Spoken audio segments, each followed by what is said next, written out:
Hello friends, मैं भारती आपका स्वागत करती हूँ आरजेएम स्टडी के यूट्यूब चैनल पे। आई होप आप अपनी पढ़ाई अच्छे से कर रहे होंगे। तो चलिए हम आज का टॉपिक स्टार्ट करते हैं, जो कि है शुंग वंश। अगर बच्चों आपको इसकी पीडीएफ चाहिए तो वो टेलीग्राम पे मिलेगी, इसके लिए आप मैसेज कर सकते हो। और बच्चों को जोड़ना है तो इस वीडियो को शेयर कीजिएगा, दूसरों की भी हेल्प कीजिएगा और इस चैनल की ग्रोथ करवाइएगा। तो चलिए हम आज के टॉपिक को स्टार्ट करते हैं, जो कि है शुंग वंश 185 BC से 73 BC तक। शुंग वंश की जो स्थापना है वो किसने की थी बच्चों? पुष्यमित्र शुंग ने की थी। इसने क्या किया था, जो मौर्य वंश था उसका अंतिम संस्थापक शासक जो था उसकी हत्या कर दी थी और शुंग वंश की स्थापना की थी। अंतिम शासक कौन था बच्चों? मैंने आपको बताया था बृहद्रथ। कौन था? बृहद्रथ, ठीक है। बृहद्रथ उसका अंतिम शासक था। अब देखिए पहले क्या था? हर्यक, उसके बाद क्या था? शिशुनाग, फिर नंद, फिर मौर्य, और अब यहाँ पर कौन आ गया? शुंग वंश। ये आपको याद करने बच्चे, इनका फर्स्ट और लास्ट, फर्स्ट और लास्ट, फर्स्ट और लास्ट, और बीच में कोई इंपॉर्टेंट है तो वो भी याद करना है, ठीक है। अब यहाँ पर पुष्यमित्र शुंग जो है इसका फर्स्ट बन गया। शुंग वंश का जो संस्थापक है वो कौन है? पुष्यमित्र शुंग। अब इससे आगे वाले जो भी वंश है वो थोड़े से कम इंपॉर्टेंट है, इनको मौर्योत्तर वंश भी कहा जाता है। अब इसमें देखिए आप क्या बातें हैं। ये ना ब्राह्मण साम्राज्य है। क्या है बच्चे? ये ब्राह्मणी साम्राज्य है, मतलब ये ब्राह्मण थे, यानी कि हिंदुओं का साम्राज्य फिर से आ गया था। पहले क्या हुआ था, जब अशोक का टाइम पीरियड था या उसके पुत्रों का टाइम पीरियड था, वहाँ पर ना बहुत ज़्यादा बौद्ध धर्म फैलने लग गया था, हिंदुओं का कम होने लग गया था, मतलब उन्नति की बजाय उनकी अवनति हो रही थी। तो उनको बचाने के लिए भी कोई आगे आया। तो इन्होंने क्या है, ये जो पुष्यमित्र शुंग है इसने कहा था कि वहाँ पर जो बौद्ध आपने मठ बना रखे हैं वहाँ पर इतना ज़्यादा दूसरे जो भी आकर आक्रमण कर रहे हैं और अपना फैलाव कर रहे हैं, तो इन्होंने कहा रोको। तो इन्होंने कहा लेकिन हम तो भाई धम्म की नीति अपना रखी है, हम नहीं मानेंगे। अब क्या किया पुष्यमित्र शुंग ने? क्या किया, उसका जो अंतिम शासक था उसकी हत्या कर दी और अपने शुंग वंश की स्थापना कर दी। अब देखिए इसका संस्थापक कौन हो गया? पुष्यमित्र शुंग। इसकी राजधानी क्या है? विदिशा। ये इंपॉर्टेंट है, विदिशा मध्य प्रदेश में है। इन्होंने अपनी भाषा किसको बनाया? संस्कृत को। देखिए उन्होंने बौद्ध धर्म की पाली भाषा को, प्राकृत को, इनको दर्जा दे दिया था, लेकिन यहाँ पर इनको क्या हुआ, दोबारा से संस्कृत को वापस इन्होंने अपनी भाषा का दर्जा दिया। अब इसने अशोक के 8400 स्तूप जो हैं उनको तुड़वा दिया। ये मैंने आपको अभी भी बताया कि क्या कारण था। भरहूत जो स्तूप है उसका निर्माण पुष्यमित्र शुंग ने स्वयं करवाया था। ये एक स्तूप है भरहूत, इसका जो निर्माण है पुष्यमित्र शुंग ने स्वयं करवाया था। इसी के काल को वैदिक पुनर्जागरण का काल कहा जाता है। मैंने आपको बताया इसी वजह से कहा जाता है बच्चों कि इसने वैदिक सभ्यता को दोबारा पुनर्जागृत करने की कोशिश की थी, क्योंकि बौद्ध धर्म, जैन धर्म, इनका बहुत ज़्यादा प्रचार और प्रसार होने लग गया था और विदेशी आक्रमण भी होने लग गए थे, क्योंकि उन्होंने तो अपनी तलवार फेंक दी थी, शांति की नीति अपनाई थी और विदेशी आक्रमणकारी भी आने लग गए थे। अब यहाँ पर एक और चीज़ इंपॉर्टेंट है, यवनों के आक्रमण इसी के समय पे हुए। तो बात तो वही आ गई ना बच्चों की, विदेशी आक्रमण करने लगे तो किसी को तो जिम्मेदारी लेनी थी और उस टाइम पे पुष्यमित्र आगे आया था। अब यहाँ पर देखिए एक और इम्पोर्टेंट फैक्ट है, थेरावली जैन लेखक यानी कि मेरुतंग ने लिखा है। ये एक पुस्तक है और एक और पुस्तक है मालविका अग्निमित्र। मालविका एक लड़की थी, अग्निमित्र एक लड़का था। ये इसी वंश का राजकुमार था और मालविका इनके विरोधी जो दुश्मन जो वंश है उनकी पुत्री थी और इन दोनों का प्रेम हो गया था और उसी के ऊपर और उन्हीं के राज्यों के संबंधों के ऊपर कालिदास ने एक पुस्तक लिखी है, मालविका अग्निमित्र। ये क्वेश्चन पूछा जाता है बच्चे एग्जाम में, ध्यान रखना आपको। मालविका अग्निमित्र कालिदास ने लिखी थी। तो चलिए अब हम आगे चलते हैं। अब यवनों का आक्रमण इसी समय पे हुआ था, यानी कि यहाँ पर यूनान डेमेट्रियस ने आक्रमण किया था। इस समय में इसके दरबार में पतंजलि रहते थे, जिन्होंने योग शास्त्र को लिखा था एवं महाभाष्य भी लिखा था, जो पाणिनि के अष्टाध्यायी से प्रेरित थी। महाभाष्य जो है अष्टाध्यायी के ऊपर एक टीका है। टीका मतलब उसी को और इलेबोरेट करके लिखा है। अष्टाध्यायी क्या है बच्चे? संस्कृत की ग्रामर है और उसी को और इलेबोरेट करके क्या लिखा गया है? महाभाष्य लिखा गया है, ठीक है। पतंजलि ने योग शास्त्र लिखा और महाभाष्य भी लिखा है। अब आगे देखिए, पतंजलि ने क्या किया बच्चे? 2 अश्वमेध यज्ञ करवाए थे और पुष्यमित्र शुंग के लिए, ठीक है। इसने 2 अश्वमेध यज्ञ करवाए थे। अब उसके बाद देखिए पुष्यमित्र जो है उसके अधिकारी कौन कौन से थे, आप ध्यान से देखिएगा, थोड़ा सा इसको समझ जाएंगे। अग्निमित्र, अग्निमित्र का क्या है? ध्यान दीजिएगा, विदर्भ युद्ध, विदर्भ से युद्ध हुआ था। यज्ञसेन की बहन थी मालविका और ये अग्निमित्र, अग्निमित्र इसके बारे में कालिदास ने क्या लिखा था, मालविका अग्निमित्रम, ये बुक लिखी थी। ठीक है, उसके बाद क्या है, वसुज्येष्ठ और वसुमित्र। पुष्यमित्र के अधिकारी कौन कौन से थे, उत्तराधिकारी बच्चे, अग्निमित्र, वसुज्येष्ठ, वसुमित्र और देवभूति। देवभूति कौन हो गया, अंतिम शासक। फिर से ये इंपॉर्टेंट आ गया, ये लास्ट है, कौन है, देवभूति। फर्स्ट कौन था, पुष्यमित्र शुंग। तो यानी कि शुंग वंश देखो कितना छोटा सा है, इंपॉर्टेंट चीज मालविका अग्निमित्र वाली बता दी गई है आपको, लेकिन फर्स्ट और लास्ट फिर से वही बात आ गई, इंपॉर्टेंट करना है आपको। देखिए, हर्यक, शिशुनाग, नंद और मौर्य। अब शुंग वंश फर्स्ट और लास्ट क्या है, पुष्यमित्र शुंग और देवभूति, ये फर्स्ट और लास्ट हो गए। अब उसके बाद देखिए, अग्निमित्र ने कलिंग के विरुद्ध क्या किया था, अभियान किया था। अग्निमित्र ने कलिंग के विरुद्ध अभियान किया था और इस समय में चेदी वंश का शासक था। वहां पर कौन किस वंश का शासन था, चेदी वंश का। और उसका संस्थापक कौन था बच्चों, महामेघ वाहन। और चेदी वंश का प्रतापिक शासक खारवेल हुआ था। खारवेल इंपॉर्टेंट है, खारवेल क्या है बच्चों, खारवेल इंपॉर्टेंट है। खारवेल ने हाथी गुफा का अभिलेख प्राकृत भाषा में जारी करवाया था। ये क्वेश्चन आता है डायरेक्ट, हाथी गुफा का अभिलेख प्राकृत भाषा में किसने जारी करवाया था, खारवेल ने। ठीक है, कलिंग प्रशासन उस समय पर कैसा था, और ये इस अभिलेख में लिखा गया है। और भारतवर्ष का उल्लेख, शब्द भारतवर्ष का प्रयोग यहीं पर देखने को मिलता है। अब इसके बाद आता है बच्चे कण्व वंश। ये छोटे छोटे वंश है, फर्स्ट और लास्ट इनका इंपॉर्टेंट है, कोई बीच की चीज होगी तो वो बता दी जाएगी। अब देखिए बच्चों, कण्व वंश जो है, कण्व वंश 73 बीसी से 30 बीसी तक, देखिए कितना छोटा सा टाइम पीरियड है, 73 बीसी से 30 बीसी तक है। इसका संस्थापक कौन है, वासुदेव। फिर से वही बात आ गई, फर्स्ट और लास्ट की भी बात आएगी। लास्ट कौन है, सुशर्मन। लास्ट कौन है, सुशर्मन। तो दोनों राजधानियां इसकी क्या, इसकी राजधानी कौन सी है, पाटलिपुत्र और विदिशा। बस इसके बारे में यही इंपॉर्टेंट है, और कोई जानकारियां है भी नहीं और इम्पोर्टेंट है भी नहीं वो अगर हैं तो। ठीक है, उसके बाद देखते हैं सातवाहन वंश या फिर आंध्र सातवाहन वंश। इसके बारे में ना बच्चों टूटी फूटी जानकारियां हैं, मतलब प्रॉपर कोई सीक्वेंस में जानकारियां नहीं है, टूटी फूटी जानकारियां हैं। अब देखिए इसमें क्या है, इसमें 300 सालों तक इनका शासन दिखाया गया है। इनकी भाषा कौन सी है, प्राकृत है। इनका धर्म कौन सा था, ब्राह्मण था, यानी कि ये हिंदू थे। इनकी राजधानी कौन सी है, प्रतिष्ठान है। अब देखिए बच्चों, पहले ना चीज़ें नॉर्थ इंडिया में अवेलेबल थी, ये इंडिया है मान लीजिए, पहले ना यहाँ पर चीज़ें चल रही थी, यहाँ तक आ गई थी, बिहार तक भी, गंगा तक। लेकिन अब महाराष्ट्र में पहुँच रही हैं चीज़ें और नीचे तक जा रही है, आंध्र सातवाहन तक। यानी कि अब क्षेत्र जो है दक्षिण में फैलता जा रहा है, पहले उत्तर में था, अब दक्षिण की तरफ जा रही है हमारी चीज़ें। तो देखिएगा, राजधानी इसकी क्या है, प्रतिष्ठान, जो कि दक्षिणी महाराष्ट्र में है, गोदावरी नदी के तट पर है। इसके संस्थापक कौन है बच्चों, शिमुख। और कण्व वंश के अंतिम शासक जो सुशर्मन है, अभी बताया गया था आपको, सुशर्मन की हत्या इसने की, तो इसका संस्थापक कौन हो गया, शिमुख। ये आपको याद करना है। सातवाहन वंश के बारे में जानकारी बच्चे कहाँ से मिलती है, नागानिका अभिलेख जो कि पुणे में है। किससे मिलती है, नागानिका अभिलेख जो कि पुणे में है। ये इंपॉर्टेंट है, ये आपको याद करना है। सातवाहन वंश के बारे में जानकारी कहाँ से मिलती है, नागानिका अभिलेख पुणे में है।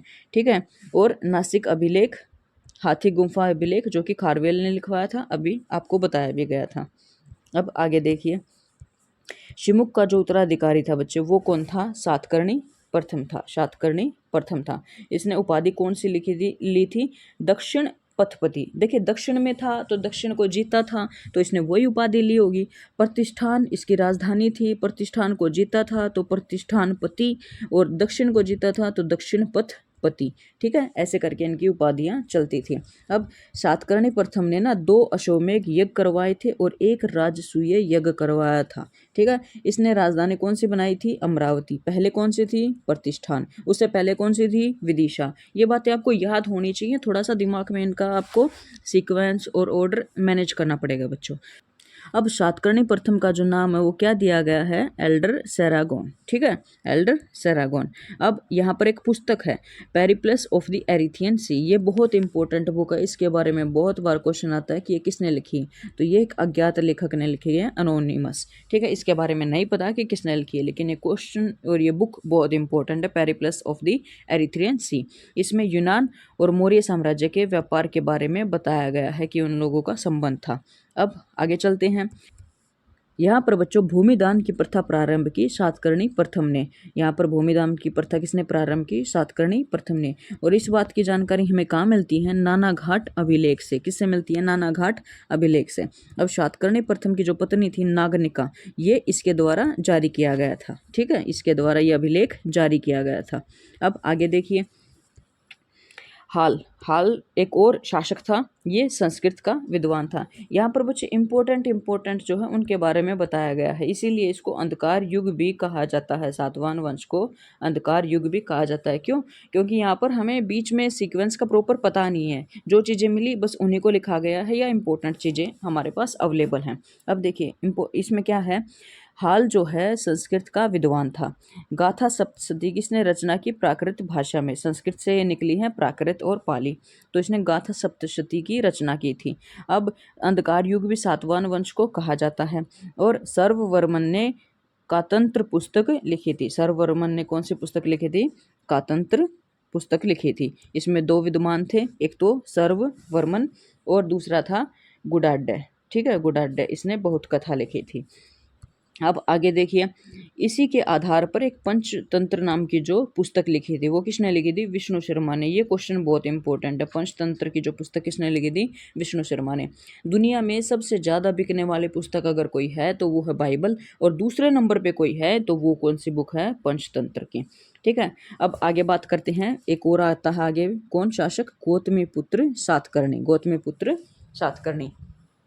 इसकी माता कौन थी बच्चों? गौतमी वल्लश्री। और इसने नासिक अभिलेख में ये बातें जारी करवाई थी। ये जो है 23वां शासक था, ये इंपॉर्टेंट है। कौन सा शासक था ये? 23rd। ठीक है, ये इंपॉर्टेंट है बच्चों, याद करना है।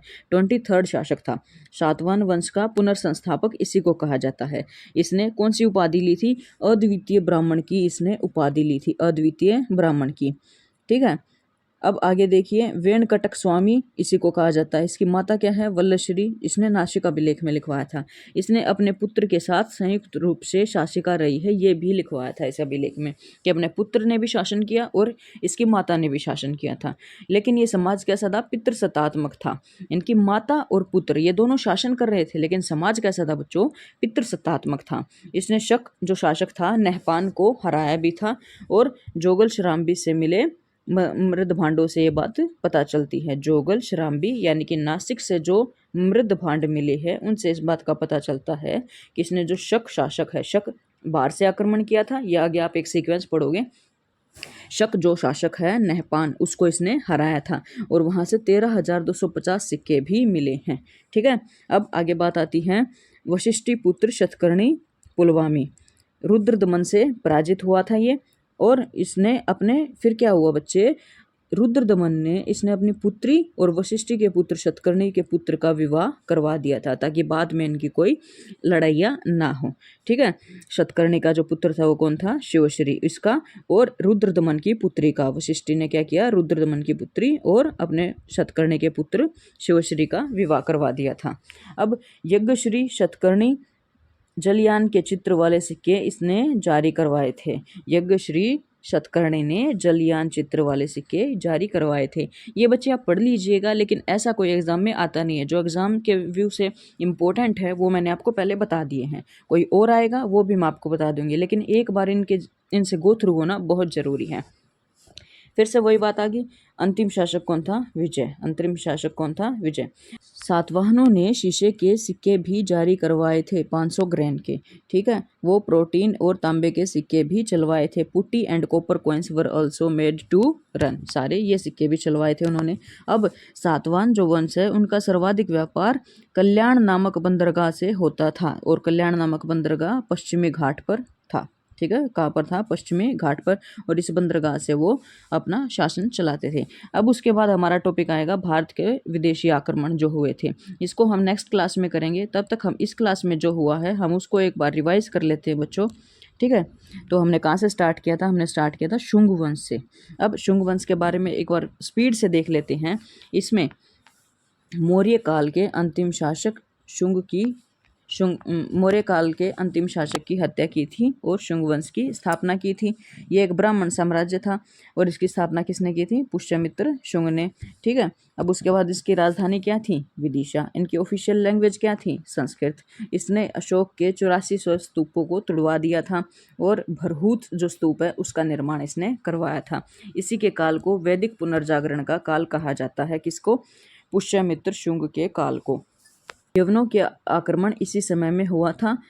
कौन था? यूनानी डेमेट्रियस। और यहाँ पर एक थेरावली जो जैन लेखक मेरुतुंग ने लिखा है, क्या है? थेरावली नामक बुक। और मालविका अग्निमित्र किसने लिखी है बच्चों?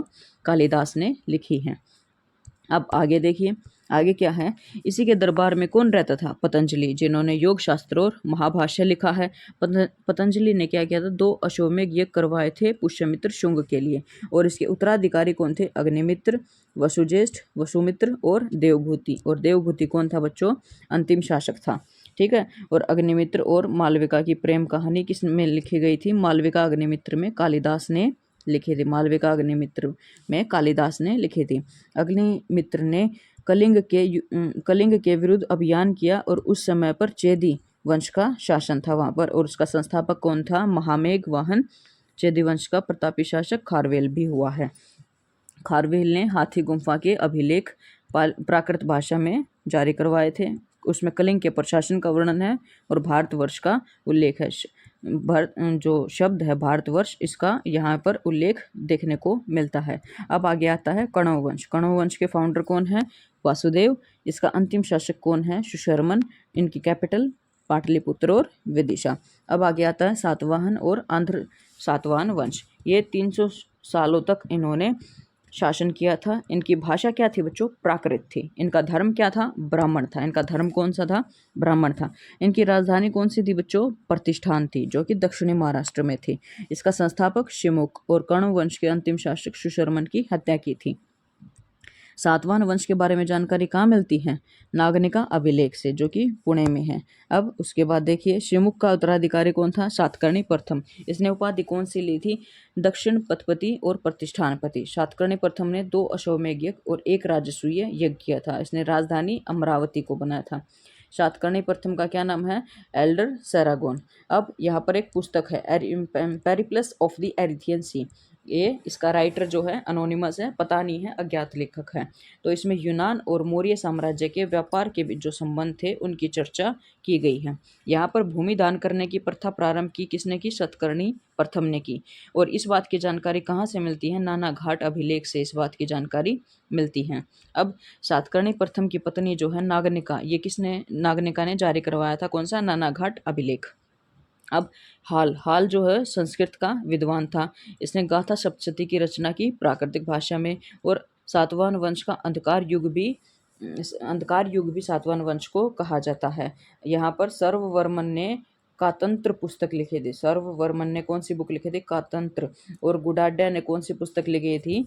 बहुत कथा। ये 2 विद्वान रहते थे, गुडाढ्य और सर्ववर्मन। अब आगे देखिए बच्चों, आगे क्या है? इसी के आधार पर पंचतंत्र जो पुस्तक है विष्णु शर्मा ने लिखी थी। अब बारी आती है गौतमी पुत्र सातकर्णी की, जो कि इम्पोर्टेंट है। इसकी माता कौन थी? गौतमी वल्लश्री। इसने नासिक अभिलेख जारी करवाया था।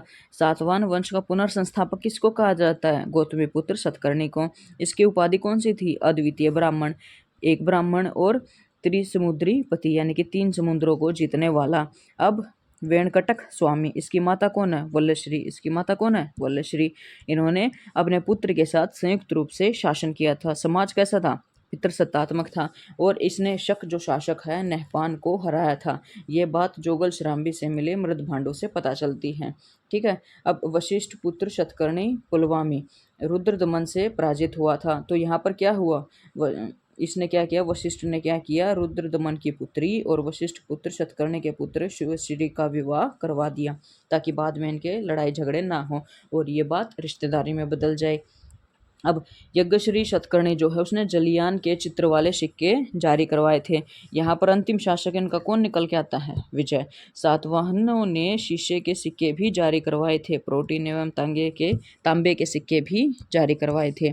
अब देखिए, सातवाहन वंश का जो शासक है उसमें सर्वाधिक व्यापार कल्याण नामक बंदरगाह से होता था जो पश्चिमी घाट पर है।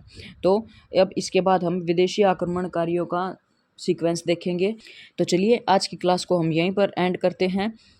तब तक के लिए आप अच्छे से पढ़ते रहिए और मेहनत करते रहिए। अगर वीडियो अच्छी लगे तो इनको लाइक कीजिए, शेयर कीजिए और चैनल को सब्सक्राइब कीजिए। Thank you.